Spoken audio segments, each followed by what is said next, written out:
భూమి కోసం పోరాడుతున్నాం కదా, దానికోసం రేపు ఒక గ్రామ సభ తీర్మానం చేయాలనుకుంటున్నాము, ప్రజలందరూ దీనికి సపోర్ట్ చేయాలని చెప్పాము. దీని యొక్క ముఖ్య ఉద్దేశం ఏంటంటే, ఇదే తీర్మానం ఒక 20-30 ఏళ్ళ క్రితం జరిగి ఉంటే ఈరోజు వాళ్ళనే వాళ్ళు ఈ భూమి మీదకి వచ్చి మనల్ని ఎంటదగలే మనతో ఫైట్ చేసే పరిస్థితి వచ్చి ఉండకపోయినా, ఈ తీర్మానం మన నాయకులు కానీ మన పెద్దలు కానీ అప్పుడు తెలియక చేయలేదు. ఇప్పుడు దీని యొక్క ముఖ్య ఉద్దేశం ఏంటంటే, ఈ గ్రామ సభ తీర్మానం చేయడం వలన భవిష్యత్తులో ఎవరో కూడా మన పంచాయతీకి ఆనుకుని ఉన్న భూముల్ని టచ్ చేసే సాహసం చేయలేరు. అది దీని యొక్క ముఖ్య ఉద్దేశం. కాబట్టి ఈ గ్రామ సభ తీర్మానానికి ప్రతి ఒక్కరు కూడా మద్దతు తెలపాలి. దీంట్లో ఏ మ్యాటర్ ఉందని చదువుతున్న కరెక్ట్గా వినండి.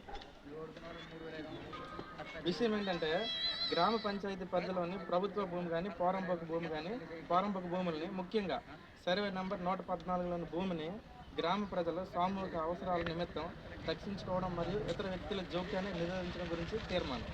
114 యాక్ట్ అది అక్కడ ఉన్న భూమి 114 సర్వే నెంబర్తో ఉంది. దీనికోసమే మొన్నటి వరకు మనకి ఇష్యూ జరుగుతుంది. మేడం గారు వచ్చారు, దీనిపైన మాట్లాడారు. ఇది తర్వాత తీర్మానం ఏంటంటే, ఈరోజున స్పెషల్ ఆఫీసర్ లేదా సర్పంచ్ గారి అధ్యక్షతన జరిగిన గ్రామ సభలో గ్రామ ప్రజల మరియు వార్డు సభ్యుల సమక్షంలో ఈ క్రింద నిర్ణయాలను ఏకగ్రీవంగా తీర్మానించడమైనది. సర్వే నెంబర్ 114 రక్షణ. మన గ్రామ పరిధిలోని సర్వే నెంబర్ 114లో గల భూమి పూర్తిగా గ్రామ పంచాయతీకి ప్రభుత్వానికి చెందినది.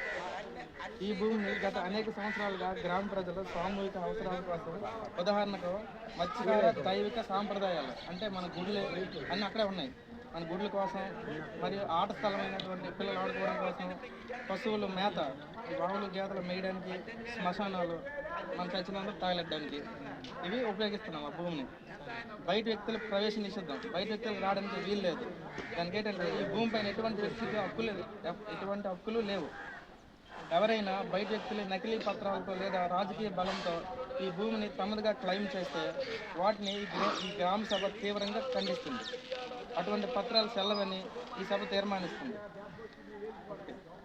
ప్రజా ప్రయోజనం. మనకి ప్రయోజనం ఏంటంటే, దీనివల్ల సర్వే నెంబర్ 114తో పాటు గ్రామంలోని ఇతర ఖాళీ ప్రభుత్వ భూముల్ని భవిష్యత్తులో కేవలం ప్రజల అవసరాలకు, పాఠశాలలకు, అంగన్వాడీ కేంద్రాలకు, ఆరోగ్య కేంద్రాలకు లేదా ఇతర ప్రభుత్వ భవనాలు నిర్మించడానికి మాత్రమే కేటాయించాలి తప్ప ఎట్టి పరిస్థితుల్లోని వ్యక్తులకి, సంస్థలకు బదలాయించకూడదు.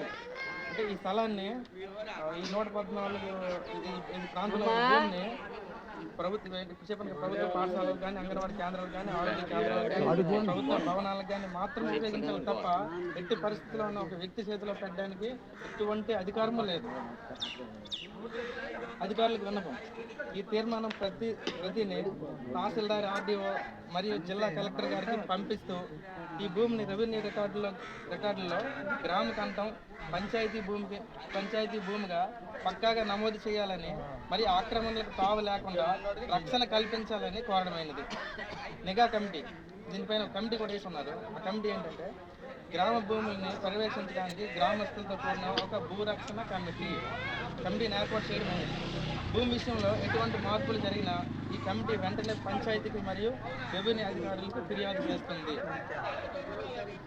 పైన పేర్కొన్న తీర్మానానికి గ్రామ సభలో హాజరైన సభ్యులందరూ కూడా ఏకగ్రీవంగా ఆమోదం తెలుపుతూ సంతకాలు చేస్తున్నామని చెప్పేసి వీటిపైన సంతకాలు చేసినట్లయితే ఇదే పత్రము. దీంతో పాటు కొన్ని యాక్ట్స్ ఉంటాయి అన్నమాట, అంటే కోర్టుకి సంబంధించినవి. వీటికి జత చేస్తూ కలెక్టర్ ఆఫీస్ మనం సెలబ్రేట్ చేసినట్లయితే రేపు పొద్దున్న భవిష్యత్తులో నా కొడుకు మన భూమి పైన ఇది మాది అనడానికి ఎటువంటి రైట్ ఉండదు. కాబట్టి ఈ రోజు నుంచి అందరం కూడా గట్టిగా ఉండాలి, గట్టిగా ఉండాలి, గట్టిగా ఉంటే బాగుంటుంది.